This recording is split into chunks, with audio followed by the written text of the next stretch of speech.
I'm joined as I am each month by local government attorney Chris Hand for a survey of the Jacksonville and statewide political landscape. Welcome, Chris. Good morning, Ann. Good to see you. Good to see you. I'm glad you made it past the San Marco train. I was going to say, I'm here no thanks to San Marco Train, but it's great to be here as It always. is always a thorn in our side. Um, I want to start with what I think is the biggest headline in the state this week, certainly, is in a parent's second assassination attempt on former President Donald Trump. Um, Something he addressed last night at a town hall, saying that only consequential presidents get shot at. But certainly a destabilizing event in any circumstance, but two of these apparent attempts in just a few months. Of course, very concerning that this has occurred twice now, and kind of harkens back to when Gerald Ford was president in September of 1975. Had two assassination attempts in the span of about 3 weeks, and when he was visiting California.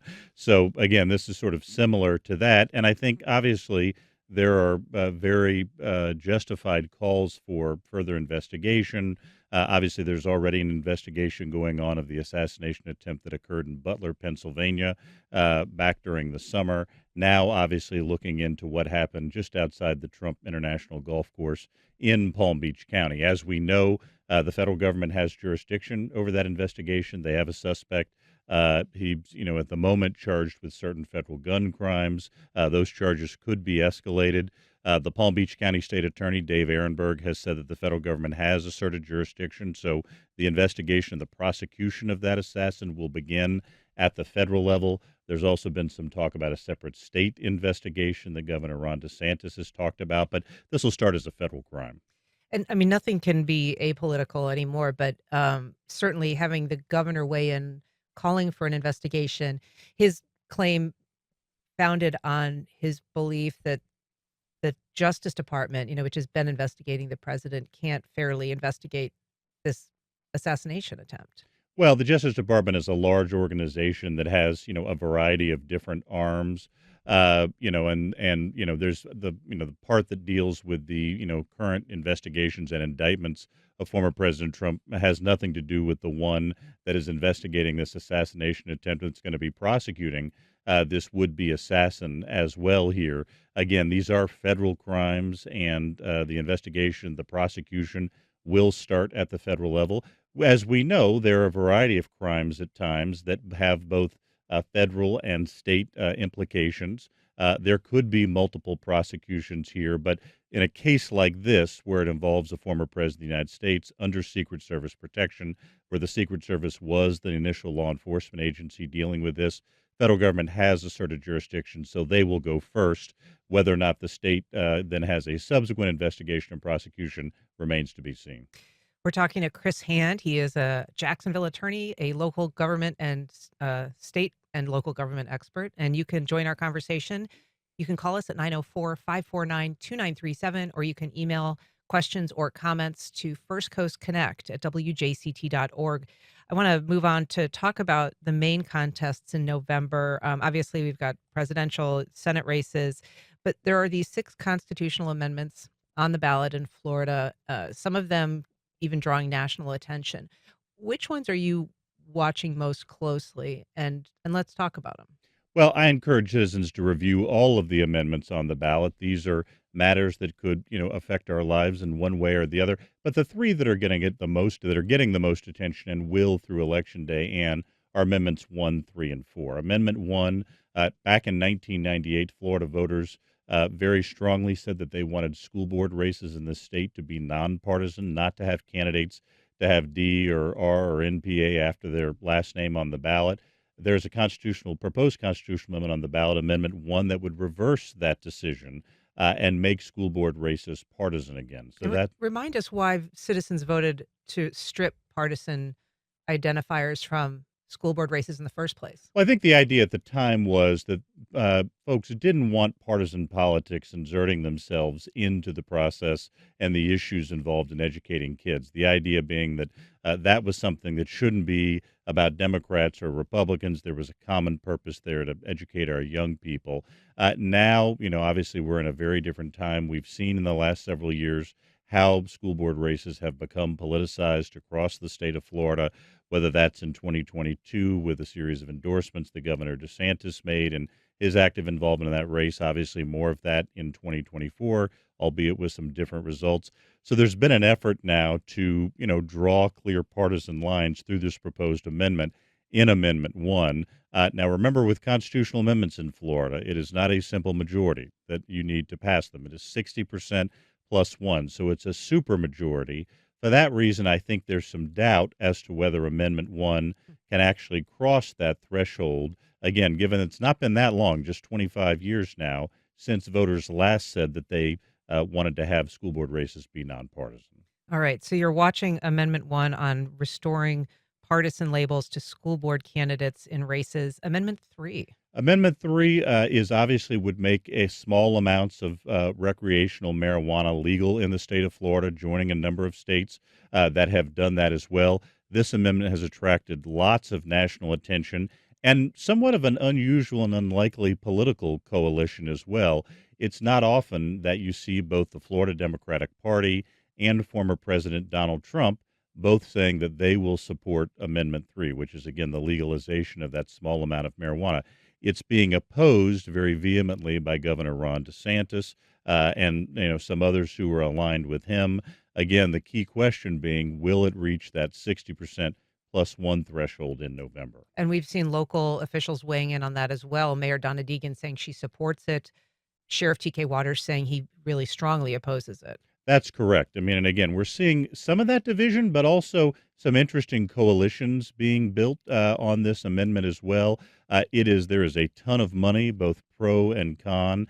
For example, some of the governor's financial supporters, Ken Griffin, who's a Miami investor, has invested, I think, a significant amount of money against Amendment 3. There have been others who have invested in this process as well to oppose the amendment.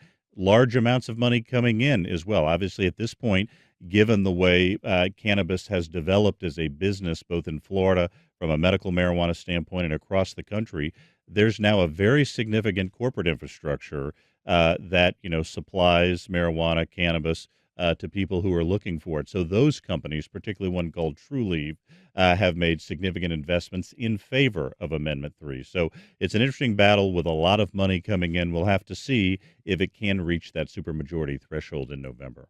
Um, Amendment 4, then, of course, is one that we've been talking about on this program a fair amount. That's the amendment that would legalize abortion up to viability as determined by a woman's physician or healthcare advisor. That's right. It would essentially restore the legal standard that existed at the time Roe v. Wade was the law of the land up until 2022 when the Supreme Court reversed Roe v. Wade. Obviously, this is the one that has probably attracted the most national attention right now, given the implications both here in Florida for the presidential contest across the country, and is one of the most high profile reproductive rights measures on the ballot anywhere in the United States here in 2024. Again, has to reach a 60% plus one threshold. A lot of support from some quarters. Again, has Governor DeSantis and some of his allies opposing it in many ways, in a very controversial fashion, as you've talked about on the show already. ACA, which is the Agency for Healthcare Administration in the state, has put up a website raising concerns about Amendment 4. There's been a lot of questions and now some active litigation about whether it's appropriate for the state to use active state taxpayer-funded resources to oppose an amendment on the ballot. There's been a lot of many of those kind of questions. So obviously a pitched battle among Amendment 4 with a lot at stake. As we know, the Florida legislature, in the last couple of years, has restricted the right to abortion in the state to just 6 weeks, a very short amount of time, one of the shortest bans in the country. The Florida Supreme Court upheld that 6 week ban, saying that the current privacy amendment to the Florida Constitution in our state Bill of Rights did not cover reproductive rights, but putting this amendment on the ballot so voters could decide. Again, that'll happen on November the 5th, and it requires a 60% plus one vote to become part of the Florida Constitution. And what are you seeing in terms of money in that race? And do you have any sense as to its likelihood of success at this point, or is it too soon to tell? Well, the pro Amendment 4 campaign has raised a significant amount of money. I think the latest number I saw was somewhere north of $70 million to, of course, both get on the ballot and sort of to advertise in favor of becoming part of the Florida Constitution. Significant resources against Amendment 4 as well. Some of the polling we've seen over the course of the last couple of months and has it close to 60%. There was some UNF polling done by the Public Opinion Research Lab back over the summer that showed it over 60%. More recent polling has shown it in the ballpark of 60%. So I think it certainly has a chance of passage. Again, what's really going to matter is how effective are those campaigns in the remaining 45 or so days before Election Day. If you have questions about the amendments or any of the state and local headlines of the last month, you are welcome to call our guest, Chris Hand. You can reach us at 904-549-2937, or you can send an email to firstcoastconnect@wjct.org. You can also reach out on social media. We have a call from Stanley on the north side. Good morning, Stanley. Yes, good morning to you, Annie. And also to Chris, y'all doing a fantastic job. If it was up to me, y'all would have a 2-hour show because y'all keep the community engaged. Number one, my main reason for calling, I'm having a problem understanding why we having politics in education. We got too many problems in education to have politics in education, and that's something all folks in the United States should be concerned about. Thank you. Thank you. Chris, supporters of, putting partisan labels back on school board candidates say they're just pushing for transparency, that they feel like that there should be an ability for voters to know who those candidates are aligned with. Well, and I think folks who oppose Amendment 1, the counter argument to that they often make is, well, there shouldn't be kind of easy partisan divides in education, that the process of student achievement and making sure our students have safe schools and are learning the key, skills and subjects they need to be successful in life, that shouldn't fall along party lines. There's an old quote, Mayor LaGuardia of New York used to say that there are no Democratic or Republican potholes. Well, I think there's long been a consensus that approach, those values also apply to public education, that they shouldn't be about sort of a Democratic Party platform or a Republican Party platform. They really should be all about the students and the teachers, and that they don't necessarily fit easily into partisan labels. And I think that's why the populists back in 1998, again, just 26 years ago, so strongly voted in favor of taking partisan labels away from school board races. Again, I think that's why there's some speculation that it may be difficult for Amendment 1, which would restore those partisan labels, to reach 60%. I want to move on and talk about some under the radar races that are on the ballot, including for county judge. So we're actually going to have the contenders for the county judge seat that is up in November here locally on next Tuesday and Wednesday, I think. That's Matt Lufrano and Shyla Lee. And for people who don't know what a county court judge does, why is this an important race for them to care about? Well, I think it's a very important race because, the way kind of it works here in the state of Florida, we have different levels of court depending on sort of what the size of a matter is. So, for example, on a civil matter, anything that has an amount in controversy up to about $50,000 would appear in a county court situation as opposed to in what's called the circuit court situation. So, frankly, and the way most people, to the extent they need to interact with the judicial system, folks like me who are lawyers, we do it all the time, but for everyday folks who don't do it a lot, the main way they're probably going to interact with the judicial system is through a county judge, whether that's on a civil matter or on a criminal matter. So these races are extremely important. The way we elect county judges is obviously by a county-wide vote. There were a number of candidates who ran for this particular county judgeship in the August primary. No one received a majority, so the top two finishers, the ones you just named, advanced to November. I would really encourage citizens, as part of that fundamental citizenship exercise of voting, to take the time to educate themselves about these candidates so they can make an informed choice. These county judgeships are extremely important because they are the front door to the courthouse for most people who interact with the judicial system. And correct me if I'm wrong, these are the judges that typically staff first appearance court as well on a rotating basis. So if you're arrested and you go before your first appearance judge, it's going to be a county court judge mostly? Well, that's right. And sort of most, again, large numbers of crimes as well, particularly those that are misdemeanors, fall before county court judges. Like I said, civil matters under a certain amount and an amount that's recently been increased under Florida law fall before county court judges. If you have a small claims matter, that typically tends to be before someone who's a county court judge as well. So again, really, I think in terms of where most people are going to have their interaction with the courthouse, it's at the county judge level. So these races are very important for people to educate themselves and then make a decision. Well, let me pick your brain since they're coming on next week. What question would you like them to answer? Well, first of all, I think it's very important to note that there's a very strict code of judicial canons of judicial ethics that govern not just judges but candidates as well. So they certainly can't talk to how they would rule on certain cases. There's some restrictions in that regard. There's no partisanship in judicial races as well, so they can't be asked about party affiliation or those sorts of things. But I think it's always important to kind of know what a judge's kind of legal background is, how diverse is it, as a practicing attorney, what kind of cases have they handled, what different subject areas have they been, just a civil lawyer or a civil or criminal lawyer, maybe also handled sort of family law and other cases. So understanding the diversity and the depth of that judge's background as a practicing attorney, and just trying to understand to some extent what their process would be, what their overall thought process is about the role of judge and how they would implement those duties. We've got a call from Waylon in San Marco. Good morning, Waylon. Go ahead. Hi. I just wanted to know why exactly are the amendments written the way they are? They're very confusing. Well, that's an interesting question, Waylon. I mean, they do have to go through an approval process in order to get on the ballot that wording, but they can be a little difficult to tease through, can't they? Well, they can be, and these amendments are crafted very carefully with the idea of passing that Supreme Court review you're referring to. All of the amendments that are on this year's ballot have passed that Supreme Court review, and so that's why they'll appear there.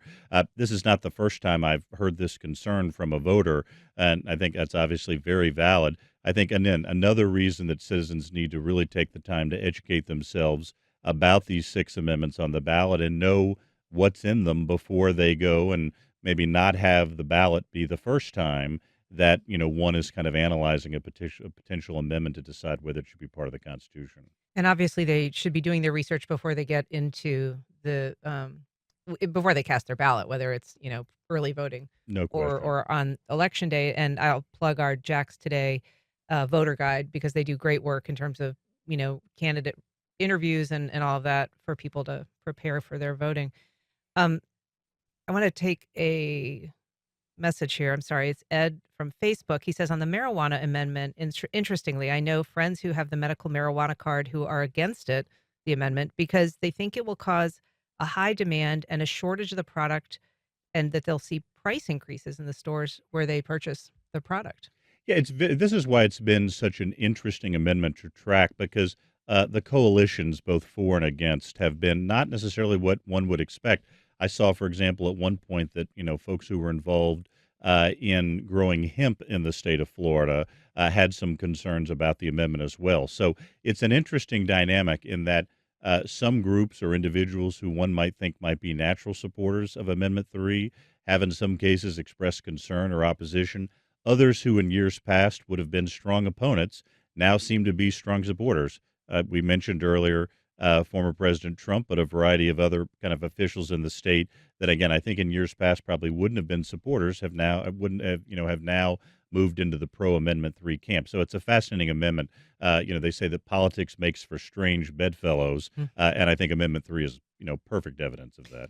Charles on the West Side has a comment about that amendment. Good morning, Charles. Go ahead.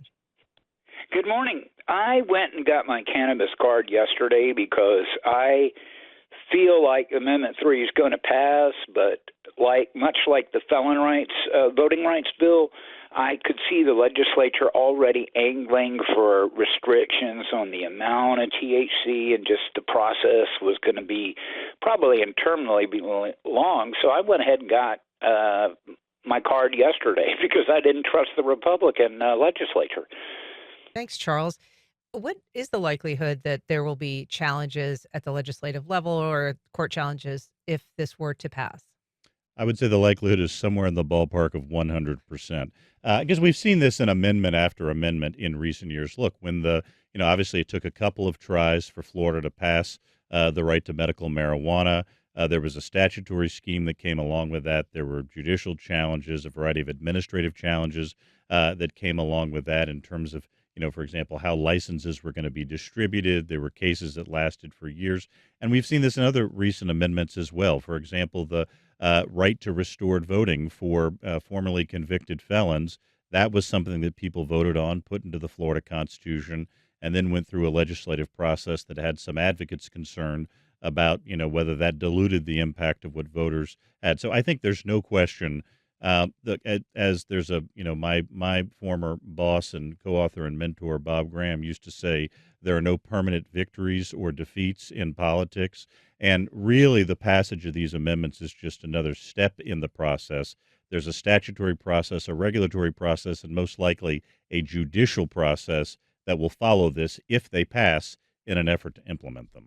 Fascinating. We have a question about Amendment 4, the abortion rights amendment.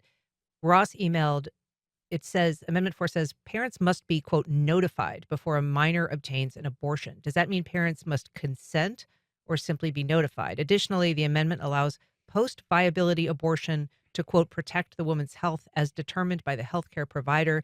Does that include mental issues and emotional distress or only physical issues?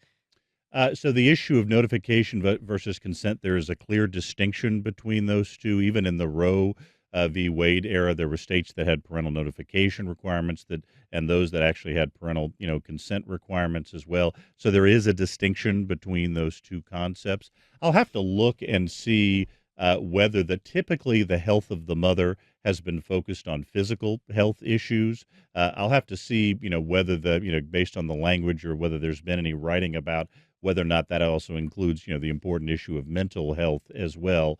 The strict language of the provision just speaks to the health issue. I don't know that it makes a distinction between the two, but again, that may be one of those issues that if Amendment 4 passes, that'll be the subject of, further review going forward. And to your point about expecting litigation, I think it's easy to imagine that if this were to pass, that there would be some immediate appeals by the state and a request for an injunction to prevent it from taking effect that the Supreme Court of Florida might very likely grant.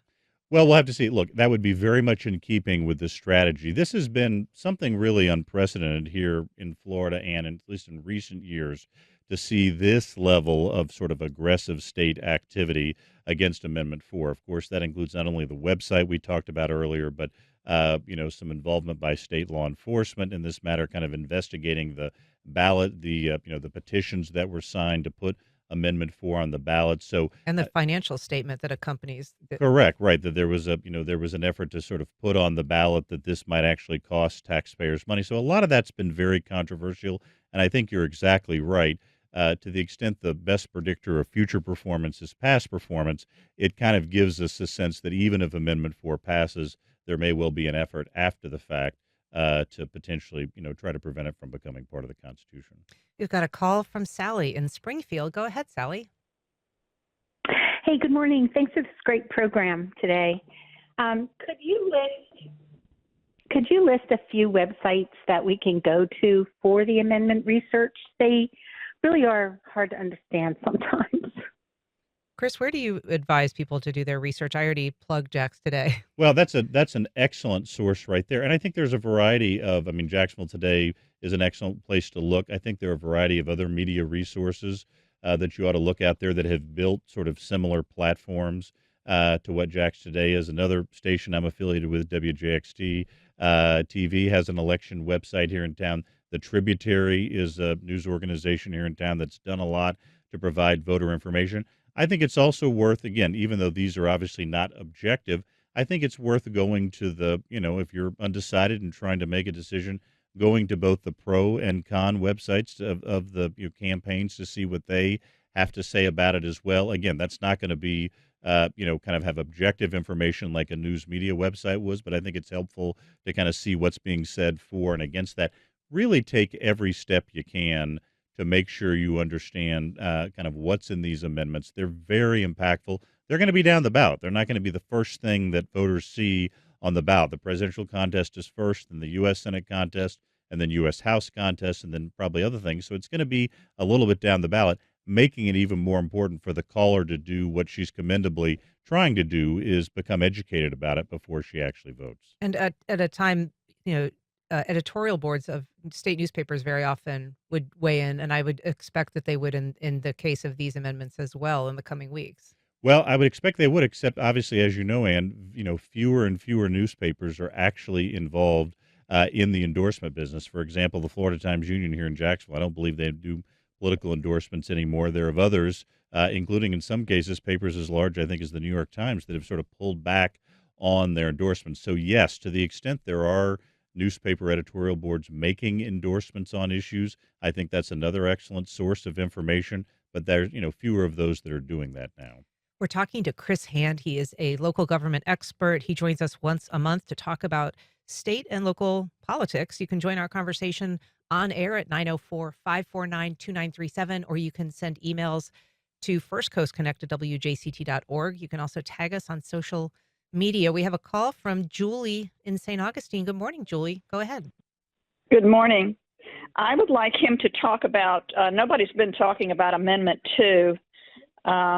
It would establish hunting and fishing and traditional methods, and being able to use steel traps, dogs, and nets for marine life. These kinds of things are now banned under our state law. Yes, By enacting a higher level constitutional amendment, it would preclude science-based state law protections for wildlife and marine life, including black bears, Florida panthers, alligators, manatees, and other endangered species. I think he should talk a little bit about that amendment. it has been getting a little less attention, Julie, I think in the light of these other ones, but it is a very important amendment. As she points out, it would basically enshrine a right to hunting and fishing, which sounds sort of like a traditional, granting of rights, but it's a right that isn't anywhere else in the Constitution in terms of a fundamental right. And it would possibly, as she says, allow for some traditional forms of hunting and fishing that are frowned upon now or considered perhaps unsafe or not environmentally sound. Well, the right to hunting and fishing is currently codified in the Florida statutes. This would take it and sort of make it sort of a higher level of codification by putting it in the Florida Constitution. And the caller's correct. There have been some concerns raised by, animal rights activists, by, folks concerned about preservation. For example, right now we have a number of preservation lands in the state of Florida, state forests and others, where there is some right to hunting and fishing, but other people, and particularly on the hunting side, people also use that for other forms of recreation like hiking and those sorts of things. So there has been some concern raised about what's the impact on preservation. I think maybe some of this, even, folks even a little more sensitive about this based on the recent, revelation of plans to sort of open up state parks for more recreation as well. So some of the concerns the caller has raised about Amendment 2 have been raised by others. Again, all the more reason to get on Jax today, get on WJXT, for voters to really educate themselves about these different issues so that you can make an informed choice when you vote, whether that's by mail, by early voting, or at the precinct on Election Day. Chris, I want to just talk briefly, if we can, about the city budget. It's a big issue. There's a vote scheduled Tuesday, and it is a vote that comes with a lot of content and also some deficit predictions. Well, that's right. I mean, so the city is poised to pass next Tuesday a $1.9 billion budget for the fiscal year that starts on October 1st and ends on September 30th, 2025. The mayor presented her proposed budget back on July the 15th. The city council has now taken essentially the last 2 months to review that budget, make changes to it, and, remove some of the proposed spending the mayor had in that, approve some other parts of it, and that spending plan will now be going forward. I think one thing very important for taxpayers to take a look at going forward. I'm not as involved as the budget I used to be. For 4 years, I was there when I was chief of staff at the city for every minute of it. Now I have a much sort of healthier distance from it. But one part of the budget process I never miss is the introduction given each year by the council auditor. One of the real assets we have at the city of Jacksonville is the city council auditor's office. They are true professionals, dedicated public servants. The current council auditor is just an outstanding leader, Kim Taylor. she gives a sort of an introduction each year. And one of the introductory items she talked about when council began meeting about this was looking ahead to future deficits. According to the council auditor's projections, next year the city of Jacksonville is proposed, I mean, they project it will run about a $78 million deficit in the budget. The year after that, it'll be over $40 million. And then the 2 years after that will be close to $105 million each year. I will tell you, as someone who was at Jacksonville City Hall during a time of deficits when the economy was not good, that is an extremely difficult and painful process. There are very tough choices that need to be made. So I hope that both the mayor's office, city council, and a variety of other stakeholders, most importantly citizens and taxpayers, paying attention to what the council auditor said, because I think it is likely to be a much more challenging several years coming up on the budget side. And the sooner we can start having a community conversation about the choices that will have to be made to address those budget issues, the better. Do her projections include the jail, the Jaguars, the other expenses that we know are coming? Um, the pension, the new pension, the old pension. They were based off of, as I understand it, they were based off the mayor's proposed budget when she made that projection. So some of those kinds of expenses might be built in, but not all. For example, you talked about, the construction of a new Duval County jail, which is a very expensive capital project, meaning it would go in the capital improvements plan, something the city typically borrows money for to pay for capital projects. But that has a huge impact on the general fund or the operating budget, because we have to pay debt service each year on whatever funds we borrow. So I don't think it includes a number of expenses that have not yet sort of been adopted, either proposed by the mayor or adopted by the city council. So, that picture conceivably could grow worse. We certainly hope it doesn't do that. I would not wish on anybody what happened, kind of during the second term of Mayor John Payton or during Mayor Alvin Brown's term, when revenues were down and expenses were up considerably. But it looks like we may be headed more in that direction. What it means is that it's crucial for the city to have a financial plan going forward to deal with those sorts of instances.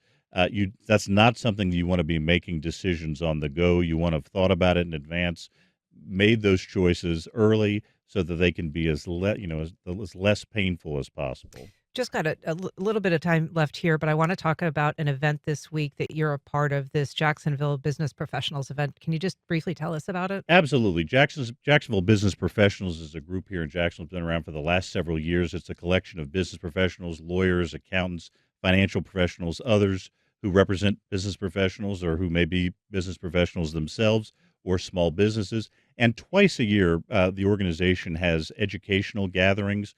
The one on Friday is at Jacksonville University, the Davis College of Business, and it's called Innovative Jax. As we know, Ann, innovation is a very crucial source of growth and success, progress in any organization. So that day is going to feature a variety of speakers talking about their innovation journeys, including JU President Tim Cost, Michael Corrigan, who's the CEO of Visit Jacksonville. JTA will give a keynote presentation on innovation in transportation. Dean Barbara Ritter from the Davis College of Business will talk about obstacles to innovation. Robert Peak from Jaxport. Should be a fascinating event. If you want to participate, please go to jaxbp.org, jaxbp.org. Tickets are still available. There'll be JU students, faculty there, a number of business professionals from throughout the region, really to talk about the importance of innovation. Should be a fascinating event. We really encourage people to be there. Friday, September 20th, JU, Davis College of Business, jaxbp.org for details. Well, Chris Hand, it sounds like a great event, and it was a great conversation. Thanks so much for being on the program. And great to see you as always.